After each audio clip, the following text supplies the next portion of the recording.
Streamers are really polarizing. Even if you're the type of person who likes watching streamers, sometimes you'll find someone that really vibes with you, and other times watching someone is kind of like gritting your teeth. And other times, they're just kind of mid. Well, board games are the same way. So, channeling our inner streamer critique, let's take a look at a board game about streamers. This is a snap review for Streamer Standoff. Streamer Standoff is primarily a set collection game where you are a streamer vying against all of the other streamers for subs. 2 to 5 people are trying their best to go viral in this game that lasts about half an hour. So let's talk about the art in this game.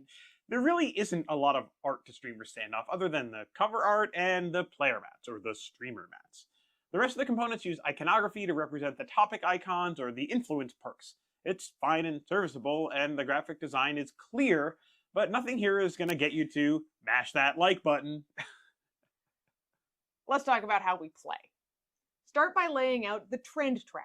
Shuffle and deal 5 trend cards below the track, and then shuffle and deal 5 collab opportunity cards somewhere above the track. Put the rest of the collab cards back in the box because you won't use them. Each player takes a player mat and a clip to the left side of the one on the bottom of their track. Then each player gets 4 content cards and 2 influence tokens. Turns go around the table. On your turn, play a content card in front of you. You can use this to start a new video, or you can add the card to an existing stack of cards and existing video. Cards with only one topic icon will also get you a free influence token. If the video now meets all of the requirements of one of the available trend cards, you may release that video to the public by discarding those cards and claiming the trend. You'll move your scoring clip up by the number of new subs according to the trend track, adjusted by any additional rewards shown on the trend itself. Slide the trends forward and flip a new card to go at the beginning of the track. Trend cards have requirements, like a minimum number of topics, required topics, deal breaker topics, which means you can't have those at all on the video, and they also have rewards. The trick of the game is waiting for the right time to complete a video and hit the peak interest for a certain trend. Some trend card rewards are permanent bonus topic icons that you will now always have going forward.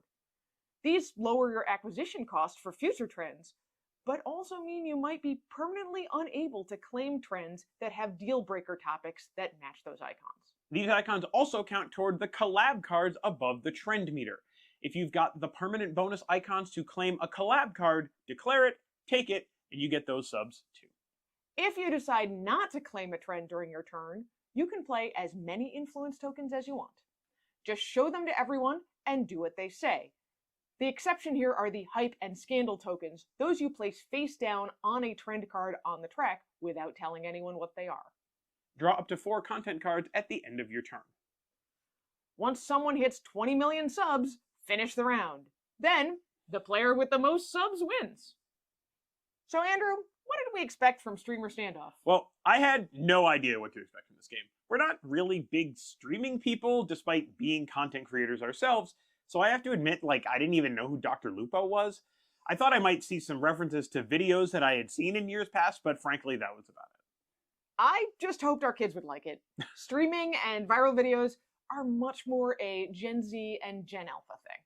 So what about surprises? Well, I knew there would be some kind of a disconnect between the theme of this game and how we interact with it, but I was surprised at just how flat it fell for me. Maybe this is part of getting old, but I felt super disconnected from this theme from the very moment that we set it up. I just couldn't bring myself to care about mixing content cards to make a video about what color is this dress with a puppy cam at the grand finals, or reading my high school diary about real blind dates while mining crypto. But I also don't understand how my kids can stare at YouTube videos slack-jawed for hours at end either.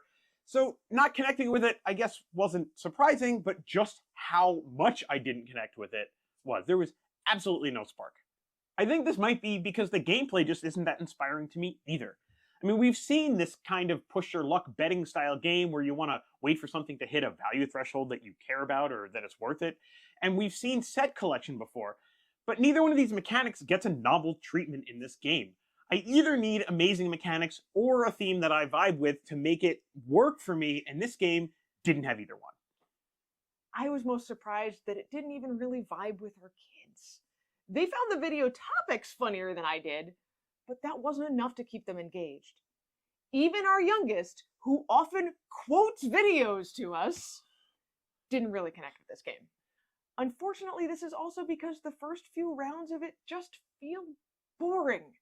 Because most of the video trends require 4 or more topic icons to claim them, everyone spends their first couple of turns just collecting and playing out cards with no reason to do anything else, like move trends around or mess with an opponent's video in progress.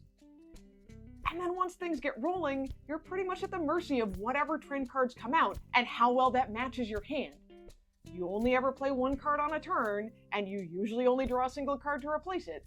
So if your hand cards just aren't good for the current trends, you have to build something out for the future and hope it'll work. So Anitra, are we going to recommend Streamer Standoff? Well, I don't hate this game. I did enjoy making silly video combinations to claim trends. But it just wasn't enough to make this something I'd want to play again. Even when we used the advanced player abilities, it just didn't hit for our family.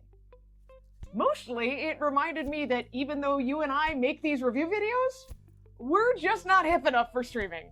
Also, we said hip enough. I'm old. Anyway, we would recommend Streamer Standoff for teens and young adults who are really into streaming culture. Otherwise, maybe save your subs for something less standoffish. We're gonna give Streamer Standoff 2.5 million subs out of 5. And that's Streamer Standoff in a snap. The exception here is the plus and minus sub card. The exception here is the plus and minus tokens, those you put face down on